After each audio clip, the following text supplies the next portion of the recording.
Build it and they will come. 15 years ago, Richard Florida, one of the world's leading urbanists, urged city leaders to make urban areas more attractive to the creative class. College-educated millennials, entrepreneurs, and artists. In his book called The Rise of the Creative Class, he argued that these people would help revitalize blighted urban areas and help under-resourced communities. Well, the creative class came, and instead of transforming cities to benefit all, they in fact accelerated gentrification, unaffordability and inequality. Richard Florida explains how he got it wrong in his new book. It's called The Urban Crisis: How Our Cities Are Increasing Inequality, Deepening Segregation and Failing the Middle Class, and What We Can Do About It. Professor Richard Florida joins us now. Hello. How are you, Jesse? It's great to be with you. Yeah, lovely to chat to you. And when you first wrote about the rise of the creative class in 2002, I think it was, what were you concerned about then? What was the crisis at the time?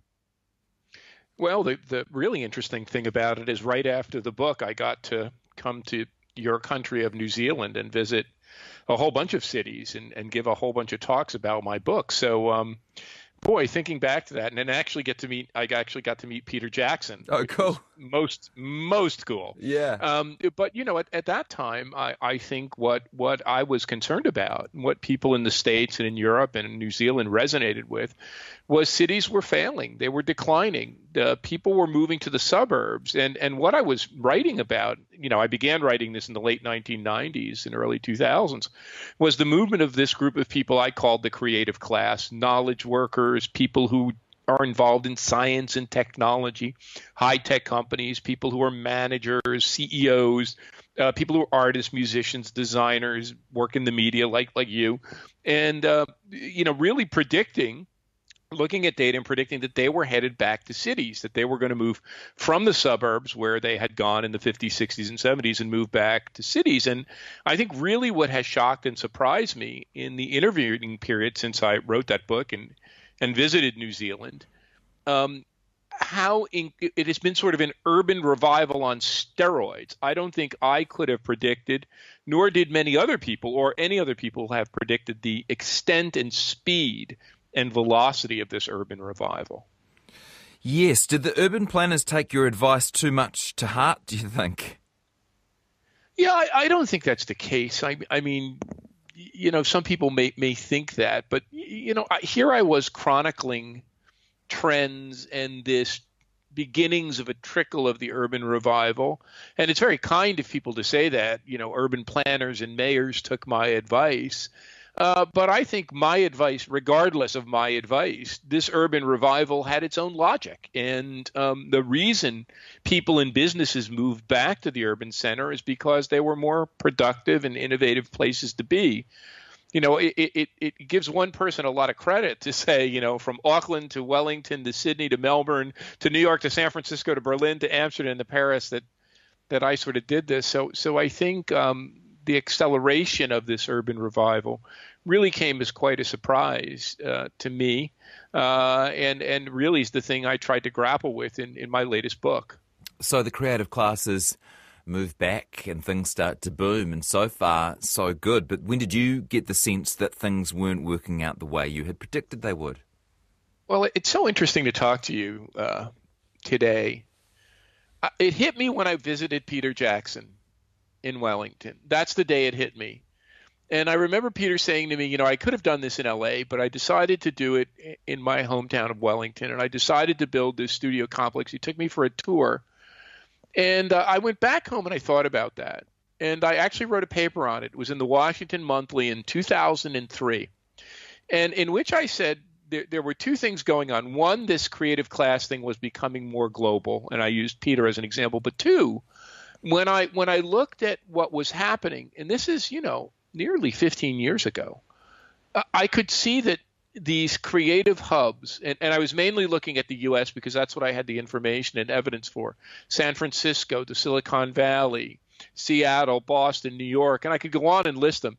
But they were the most economically divided and unequal of any city or metropolitan area in the United States. So well before the Occupy movement and the concern over the 1%, nearly 15 years ago, I began to see that this creative economy and creative class was bringing back cities, but also dividing them. Now, I wrote that essay, I published that essay, but I think it really hit me hard. When it really clobbered me is when I moved to Toronto.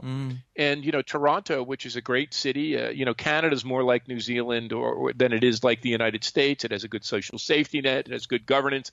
But, in Toronto, well before Brexit and well before Donald Trump, Toronto elected, this guy, the crack mayor. You may have heard of him, this guy, Rob Ford. Yeah, even we know about Rob Ford. Yeah, and it really was the crack mayor. He'd go out getting raging drunk and doing crack. And what struck me is if a progressive and open-minded, tolerant city with a good social safety net like Toronto could have this populist backlash that would elect Rob Ford. He was elected by people in the suburbs and outlying areas who felt that they were being left behind by what he called the urban elite. Now Trump calls them the urban elite. I said this could happen in lots of other places, and that Rob Ford was a signal that more and worse would follow. And I think that was my wake-up call. And then, of course, in rapid succession, there was the Brexit. But, of course, I thought as an American who lives in Toronto, well, America would wake up and they would never elect Donald Trump. Oh, my God, this would never happen after Rob Ford and the Brexit. But, of course, here we are today. So I think those events really were my wake-up call to say, look, this creative economy confers advantages on about a third of relatively advantaged people, these scientists, techies, managers, artists, designers, creatives. And about 2/3 of society are falling behind, and they're angry, and they don't want to take it anymore. Were you too optimistic? Did you think that the so-called creative class moving in would help the neighbours rather than push them out? Well, back in 2002 in my book, the last chapter I called "The Creative Class Has to Grow Up," and I said, the creative class is moving back to cities, renovating cities, trying to make their own lives better. But they really live, I said this, they live on a different planet. They live on a different planet than the remaining 2/3, the blue-collar manual laborers and the people who work in services.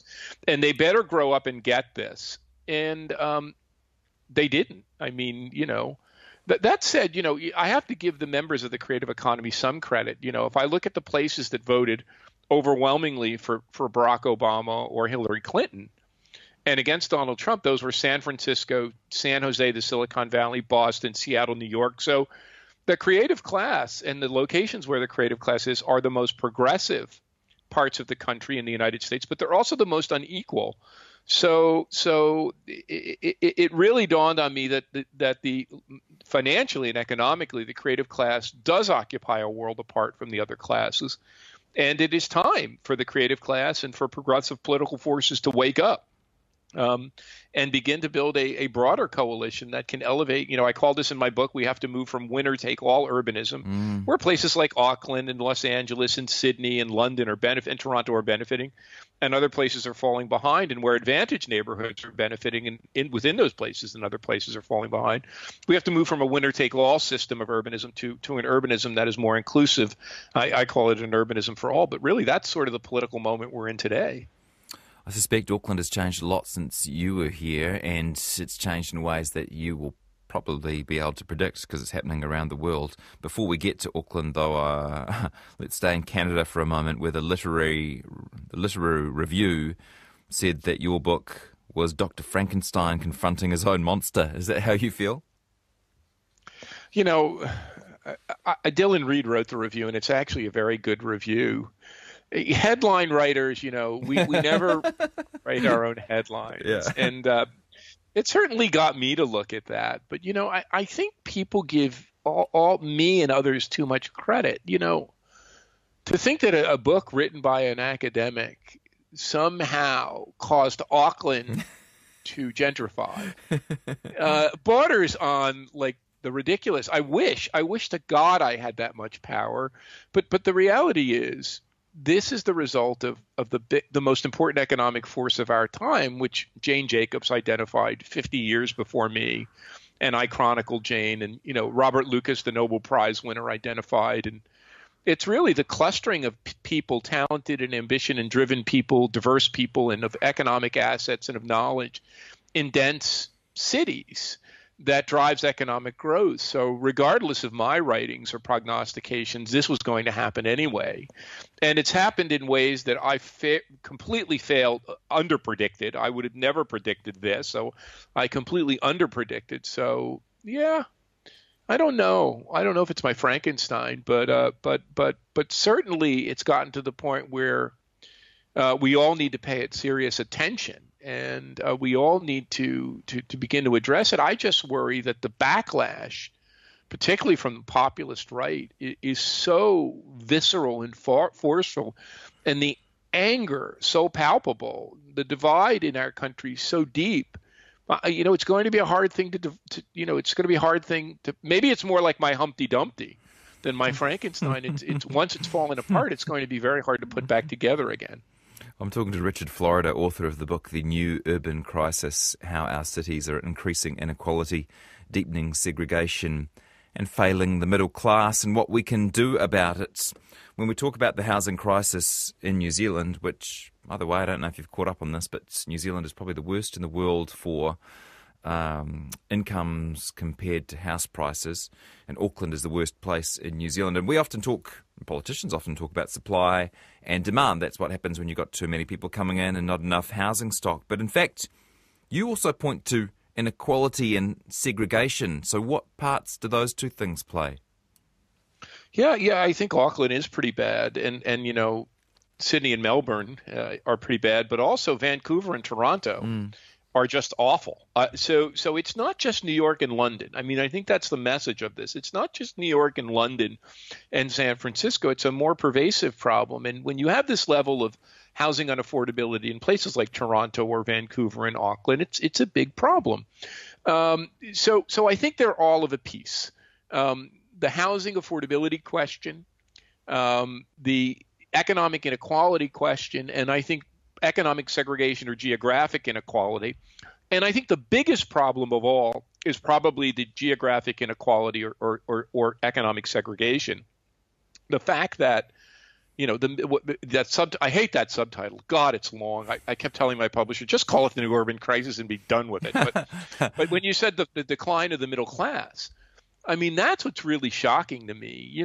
In Toronto, a city that's somewhat comparable to Auckland, the middle class was about three quarters of Torontonians lived in middle class neighborhoods a generation ago in the 1970s.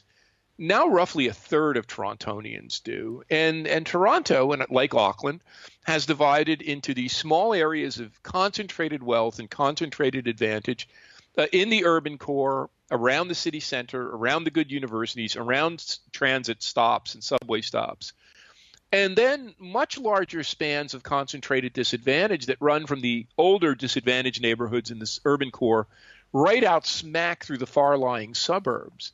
So I think this divide, where not only are places like Auckland growing increasingly advantaged vis-a-vis the rest of New Zealand, not only are places like Toronto operating on another planet than the rest of Canada, but even within Auckland and Toronto, the fact that certain neighborhoods are completely a different world, a world apart from other neighborhoods.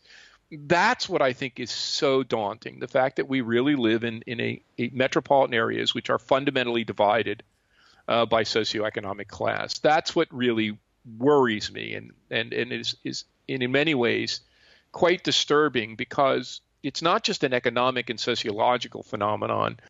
In my book, I say the great contradiction of modern capitalism is this political contradiction. The very force that generates our economic wealth carves these divides in our societies, which generates a backlash called populism, which threaten to undo all of the great things of innovation and progress and tolerance and civilization that come from urbanized cities in the first place. One problem is that people move in, these creative classes we'll call them, and they get their house in the right part of town, and then they become very resistant to changes, zoning changes and regulatory changes that would open up their suburbs to other people. And that's, again, an Auckland problem. We hear that word NIMBY a lot, not in my backyard, although I think for you that word is not quite strong enough. Yeah, I call them the new urban Luddites, after the Luddites in England, who during the Industrial Revolution got so fed up, were smashing the machinery that while it was displacing them from work, was actually making the factories more production and lifting, creating wealth, stand. Uh, this NIMBY backlash, I think, is in part a backlash from the left. The backlash on the right is the backlash of Trumpism and Fordism and populism. The backlash on the left is this new urban Luddism, which says, I live in Auckland, I live in Toronto, I live in San Francisco, and in order to maintain my property values or the neighborhood character I enjoy, I don't want any further development. Well, that's not just about developing housing. The reason I call it the new urban Luddism is because that kind of NIMBYism or Luddism, urban Luddism, actually inhibits the clustering and the densification and the urbanism, the clustering of people, innovation, startups, high tech, that generates innovation. So in many ways, it is holding back the very source of the wellspring of innovation and economic progress. So it's not just a backlash on the left. It's this just a backlash on the right. It's this left, the obstinance of the left, that has me worried, should have all of us worried as well. One problem is that the people who need to work in these cities can't afford to work there. I'm thinking of teachers, primary school teachers who aren't big earners, but the wealthy or the people lucky enough to live in these big cities need people to teach their children, right? What's the solution to that?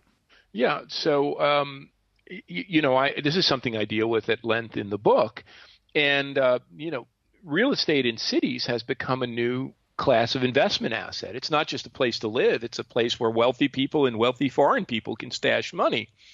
And as housing prices have gone up, the rich get richer, but it's not just the poor who fall by the wayside; it's the traditional middle class, the emergency support workers, the fire people, the police officers, school teachers, the people who work in retail shops, the service providers. This is about 66% of all occupations.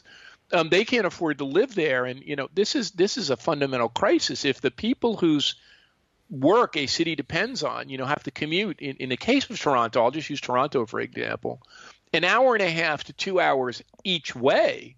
How do you run a city? So fortunately, people are waking up. High-tech companies are certainly waking up. Developers are waking up because they can't market their developments if no one will work in the retail shops and the stores. So look, we have to develop a new model. In the book, I say we have to move from winner-take-all urbanism to what I call urbanism for all. A model of inclusive prosperity where everyone benefits. And to do that, we have to do two or three things. We have to not only build more housing, of course we do in places like Auckland, we have to build more housing, but we have to commit, that's not enough. Just liberalizing zoning codes to build more housing is going to create more luxury housing. We have to commit to building more affordable housing. We have to also build better transit and high-speed rail in certain places, certainly in big metropolitan areas, to connect outlying suburbs or make smaller cities place people can live more affordably and commute to the big city.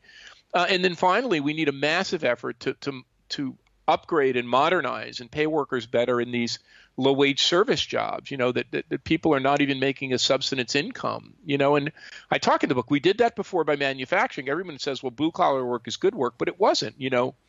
My dad always told me the story when I was a boy, that when he started work in the Great Depression to help support his family, it took 9 family members, him, his brother, my grandma, my granddad, and their sisters to make ends meet. They had to all pool their wages.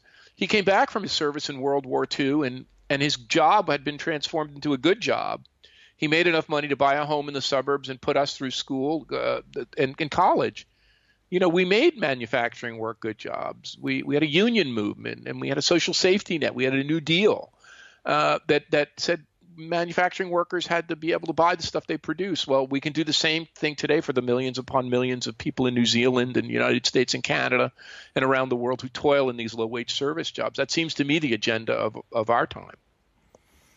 In terms of your recommendations around housing, zoning and infrastructure. I agree with you. Plenty of urban planners agree with you, but does politics get in the way? I think so. I think, and I hope New Zealand is in a better shape than the United States. I'm sure it is. And I know Canada is. Rolling Stone magazine this week said, about the Prime Minister of Canada, Justin Trudeau, he should be our president. He's the president we, an American, deserve. So I hope things are better in New Zealand. But I think what it is this political divide between the people who live in urban areas and who are thriving and who are seeing their incomes and wealth rise because they live there and they own property and they do knowledge work or creative work, and the rest of society who are faltering, who can't afford a home, are getting pushed out of these urban centers, can't make ends meet. And I think it's that divide. In America, we call it the red-blue divide, the divide between the successful urban areas and the declining rural and suburban areas and the areas that are outside the urban centers. So I think this is what I worry about. I call this the fundamental political contradiction of advanced capitalism or late capitalism or knowledge capitalism or urban capitalism. The fact that the very things that generate our economic future and our innovation are also creating these divides that push us further apart and cause the rise of populist figures like Donald Trump. You take this brew of populism, an anti-immigrant position, an anti-science and technology position, cutting investment in research, an anti-urban perspective, cutting investments in cities and attacking in the United States sanctuary cities. Boy, that amounts to me to an anti-innovation and anti-progress agenda. So, yes, I'm very worried that the thing that could undo this is the political reaction, the political recoil to urbanism. We're very fortunate to have you on the job. Richard Florida, thanks so much for your thoughts on the matter. Congratulations on the new book, and I really appreciate your time today. Thank you. It's great being with you, and it's been too long. I hope to get back to New Zealand, hopefully in the coming years.